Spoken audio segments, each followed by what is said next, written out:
بسم اللہ الرحمن الرحیم نحمدہ ونصلی علی رسولہ الکریم قال اللہ سبحانہ وتعالی انما الصدقات للفقراء والمساکین والعاملین علیہا والمؤلفۃ قلوبہم وفی الرقاب والغارمین وفی سبیل اللہ وابن السبیل صدق اللہ العظیم۔ زکوٰۃ کن افراد کو دی جا سکتی ہے؟ زکوٰۃ کا مصرف کیا ہے؟ زکوٰۃ کے مستحق کون سے افراد ہیں؟ اس بات کو اللہ تعالیٰ نے سورۃ التوبہ میں ذکر کیا ہے اور آیت کے اندر زکوٰۃ کو صدقے سے تعبیر کیا ہے۔ اصل میں ابتداً صدقات کی دو قسمیں ہیں، ایک ہے صدقہ واجب اور دوسرا ہے صدقہ نفل۔ نفلی صدقے کا محل ہر وہ فرد ہے جو کہ ضرورت مند ہو یا ضرورت مند نہ ہو، اسی طریقے سے مسلمان ہو یا غیر مسلم ہو۔ نفلی صدقات سے مقصود انسانیت کی ہمدردی، خیر خواہی، تعاون، ہدیہ ہوتا ہے، جیسا کہ حدیث پاک کا بھی مفہوم ہے تصدقوا علی اہل الادیان کلہا، کہ تم کسی بھی مذہب والوں پر، کسی بھی دین والوں پر صدقہ خیرات کر سکتے ہو۔ اس سے مراد نفلی صدقہ ہے، تعاون، باہمی اخوت کے طور پر۔ لیکن جو صدقات واجب ہیں یعنی کہ زکوٰۃ، اس کا مصرف متعین افراد ہیں جس کو قرآن سنت نے تفصیل سے بیان کیا ہے۔ تو زکوٰۃ کا مصرف مسلمان ہے، غیر مسلم نہیں ہے۔ اسی طریقے سے وہ فرد جو کہ صاحب نصاب نہ ہو وہ مستحق زکوٰۃ ہے، یعنی کہ اس کے پاس ضروریات اصلیہ کے علاوہ نصاب کے بقدر مال موجود نہ ہو۔ ضروریات اصلیہ میں آدمی کا رہائشی گھر ہے اور استعمال کی گاڑی ہے، اسی طریقے سے گھر میں موجود مختلف مشینریاں ہیں اور وہ ضرورت کی ہوتی ہیں، استعمال کی ہوتی ہیں۔ تو ہر وہ چیز جو استعمال کی ہے، اس کے علاوہ سونا، چاندی، نقدی، مال تجارت، پلاٹ وغیرہ، وہ اتنا نہ ہو کہ جس کی مجموعی مالیت 52.5 تولہ چاندی کی مالیت کو پہنچ جائے، تو وہ فرد مستحق زکوٰۃ ہے۔ البتہ علماء نے یہ تفصیل بھی لکھی ہے کہ جس کے پاس جو صاحب نصاب نہ ہو لیکن اس کے ساتھ ساتھ اس کے پاس گزر بسر کے اخراجات ہوں اور روزمرہ کی زندگی میں اس کو کسی کے سامنے ہاتھ نہ پھیلانا پڑتا ہو، تو اس کو زکوٰۃ نہیں لینی چاہیے۔ لیکن وہ افراد جن کے پاس روزمرہ کی اشیاء نہ ہوں اور ان کا گزر بسر صحیح طریقے سے نہ ہو سکتا ہو یا محتاج ہوں، جیسا کہ مصارف قرآن نے بیان کیے ہیں، تو ان کو زکوٰۃ کی رقم دی جا سکتی ہے۔ تو سورۃ التوبہ میں اللہ تعالیٰ نے 8 مصرف بیان کیے ہیں۔ ان میں سے 3 مصرف کو اگر ہم الگ کر کے دیکھیں، یعنی ایک تو عاملین ہیں جو کہ شریعت اسلامیہ میں زکوٰۃ وصول کرنے کی ڈیوٹی پر مامور ہوتے تھے، تو چونکہ وہ اپنا وقت صرف کرتے تھے، اپنی صلاحیت اس چیز میں لگاتے تھے، لہذا ان کو بقدر ضرورت زکوٰۃ میں سے کچھ رقم دی جاتی تھی، ان کو عاملین کہتے ہیں۔ اسی طریقے سے مؤلفۃ قلوب تھے کہ اللہ کے رسول صلی اللہ علیہ وسلم بعض نو مسلم افراد کو ان کے ایمان کے کمزور ہونے کی وجہ سے اور اسلام کی طرف رغبت دلانے کی وجہ سے ان کو زکوٰۃ کی رقم دیتے تھے۔ اور تیسرا غلام ہے کہ آقا نے کہہ دیا ہو کہ بدلے کتابت، یعنی اتنا اتنا پیسہ مال دے دو تو میں تمہیں آزاد کر دوں گا۔ تو یہ جو 3 مصرف ہیں،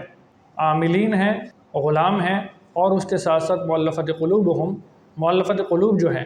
تو یہ مصرف ساقط ہو چکا ہے، یعنی ان کا محل نہ ہونے کی وجہ سے اس پر عمل نہیں رہا۔ باقی جو 5 مستحق ہیں، 5 مصرف ہیں، وہ ان میں فقیر اور مسکین ہے جن کے پاس گزر بسر کے لیے ضروریات زندگی میسر نہ ہو۔ اسی طریقے سے تیسرا مقروض ہے، جس کے اوپر قرضہ بہت زیادہ ہو اور قرضے کی وجہ سے اس کا گزر بسر ممکن نہ ہو، دشواری ہو۔ اور اس کے ساتھ ساتھ جو چوتھا ہے وہ مسافر ہے کہ اس کے پاس گھر میں اپنے علاقے میں تو پیسے موجود ہیں لیکن فی الحال وہ سفر پر ہے اور سفر میں اس کے پاس پیسے ختم ہو چکے ہیں، تو اس کو بھی زکوٰۃ کی رقم دینا تاکہ وہ خیر اور عافیت کے ساتھ اپنے مقام پر پہنچ جائے۔ اور 5واں مصرف وہ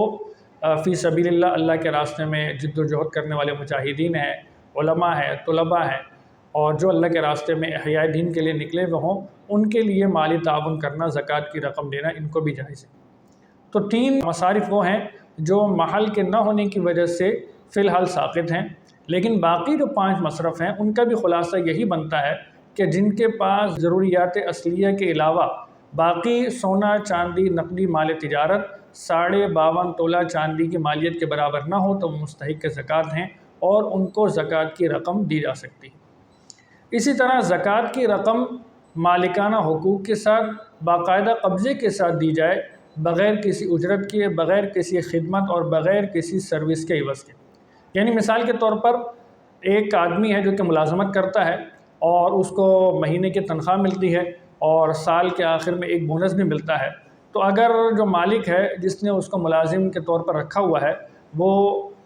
بونس میں زکوٰۃ کی رقم اگر دے دے گا تو وہ زکوٰۃ کی رقم ادا نہیں ہوگی، اس وجہ سے کہ بونس اس کا بنیادی حق ہے جو ابتداً طے ہو چکا ہے کہ سال میں ایک دفعہ دیا جائے گا۔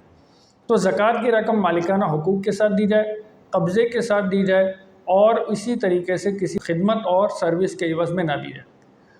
ایسے ہی اگر صرف کھانا کھلا دیا جائے زکوٰۃ کی رقم سے مستحقین کو بلا کر کے، تو اس سے بھی زکوٰۃ کی رقم ادا نہیں ہوتی، اس وجہ سے کہ اس میں دعوت تو ہے یا اس کو اباحت کہتے ہیں، لیکن یہ تعاون نہیں ہے، اس کو مالکانہ حقوق حاصل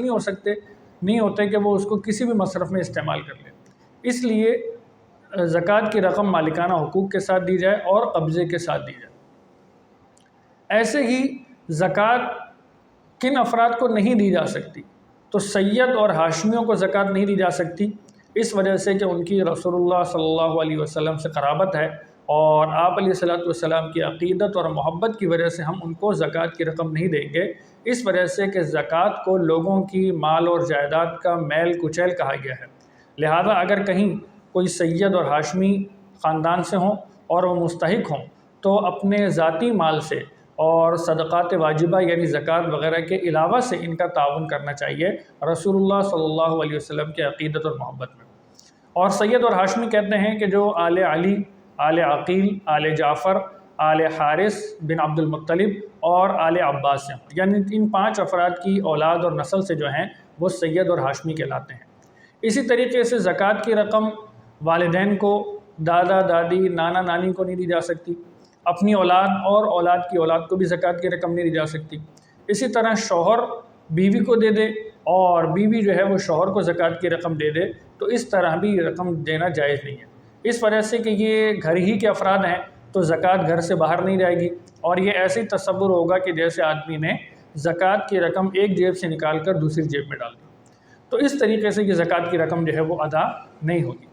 بسا اوقات ایسا ہوتا ہے کہ زکوٰۃ کی ادائیگی فرض ہو جاتی ہے، لیکن اس کو ادا ہم کیسے کریں؟ تو علماء نے اس کے 2 طریقے لکھے ہیں۔ ایک تو یہ ہے، فرض کریں کہ کسی آدمی کے پاس کچھ سونا ہے اور زیورات ہیں اور چاندی کا کچھ سامان ہے جس کی مالیت 10 لاکھ کے برابر ہے، لیکن فی الحال رقم میسر نہیں ہے، تو اس کی وہ زکوٰۃ کیسے ادا کریں؟